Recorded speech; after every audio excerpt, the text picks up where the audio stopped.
Hey guys, my name is Corellis and I'm going to be taking you on my leg day adventure. So before we can cover the most effective way to train the quads for growth, we need to cover their basic anatomy first. The quadriceps femoris muscle, or quad for short, is composed of four main muscles. So most laterally or outside would be the vastus lateralis, most medially or most inside would be the vastus medialis, with the vastus intermedius sitting in between the two. Now before we jump into any lifting, we are going to start off with some dynamic stretching to reduce any type of injury. Typically, I would also do 5 to 10 minutes on low to moderate intensity cardio on the Stairmaster or the treadmill on a high percentage incline.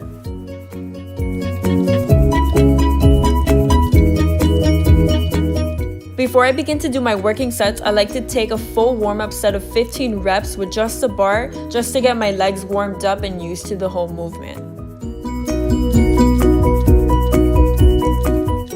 So we're kicking off the workout with a compound movement consisting of 5 sets of 15 to 12 to 10 to 8 and to 6 reps on the squat. Studies have repeatedly shown that although the squat may not be the best glute builder, it definitely is overall a lower body mass builder. The quads are very highly active in a squat, and given its high potential for progressive overload and general strength development, the squat is a staple because it has such a large range of motion and activates your lower body the best.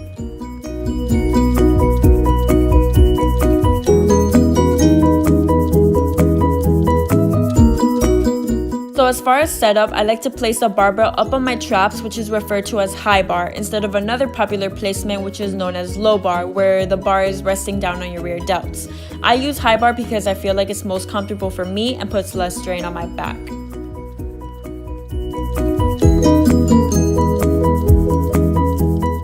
Now moving on to positioning your stance, you should squat with the stance that feels most comfortable to you, whether that be a narrow or a wide stance.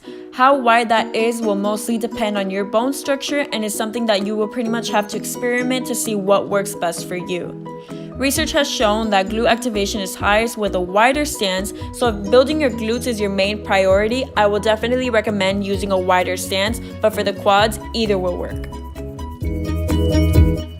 So you're going to want to take 2 to 3 steps back to minimize energy loss on the way out, and then take a deep breath deep into your stomach using the Valsalva maneuver, basically holding the breath on the way down and for most of the way up. And then as you break through the top half of the concentric, you can exhale your air, which will increase intra-abdominal pressure and force transfer, allowing you to move heavier weights. Up next, we're doing 4 sets of 10 to 12 reps on the leg extension machine. The simple leg extension highly impacts the rectus femoris muscle, but since its percentage for progressive overload, it should be added as an accessory isolation movement, adding additional quad emphasis after performing a compound movement lift first, like we did the squats. Up next, we are doing 3 sets of 15 reps on the Bulgarian split squat. This movement is so amazing because here you get a massive range of motion plus a large degree of stretch for a huge hypertrophic stimulus on the glutes, the quads, and to some degree the hamstrings. I also sometimes like to add a plate and place my front foot on it to further increase the range of motion, and place the plate slightly out to the side to allow for some hip external rotation, which will as well further increase the range of motion. Up next, we're going to be doing the goblet squats. We're going to be doing 3 sets of 15 to 12 to 10 reps, working the way up as I decrease the amount of reps. Here you will want to make sure that you maintain a very upright torso, that way you won't have any of the pressure resting on your lower back. Up next, we are doing 3 sets of 15 to 12 to 10 reps of hip thrusts, also known as the glute builders. This is the best exercise for building your glutes and has definitely transformed my lower body ever since I started doing them. Due to several factors, the hip thrusts greatly outperform squats and deadlifts in glute activation. First and foremost, the glutes are activated to a much greater degree at end range hip extension when the muscles are at short muscle lengths.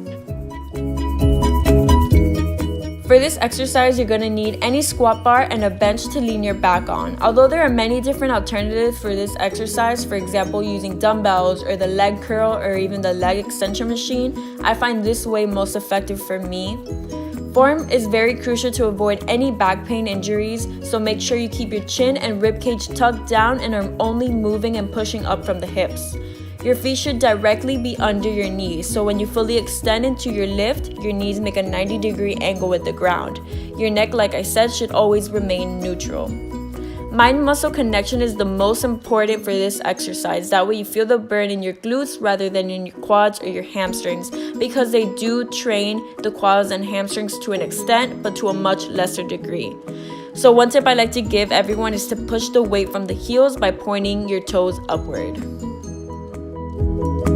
I like to finish off this exercise with banded glute abductions to really burn out my lower body. So I'm going to be doing 30 reps leaning forward, 30 reps leaning back, and the last 30 reps sitting upright. Up next, we're hitting 5 sets of 20 reps on the seated hip abduction machine. Abductions are amazing at hitting the glute medius and the upper aspect of the glutes.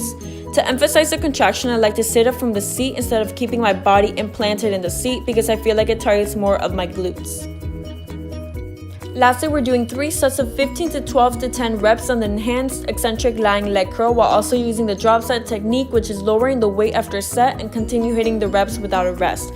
According to a 2011 NSCA report from Dr. Brad Schoenfield, eccentric strength is generally 20 to 50% greater than concentric strength. So to optimize the contraction, you will need to slow down the eccentric to a 3 to 4 second lowering phase when bringing your legs back down. If you put these principles at aspect with strong consistent effort, a strong mindset, and steady focus on strength progression, an impressive set of quadriceps femoris muscles are waiting to be built.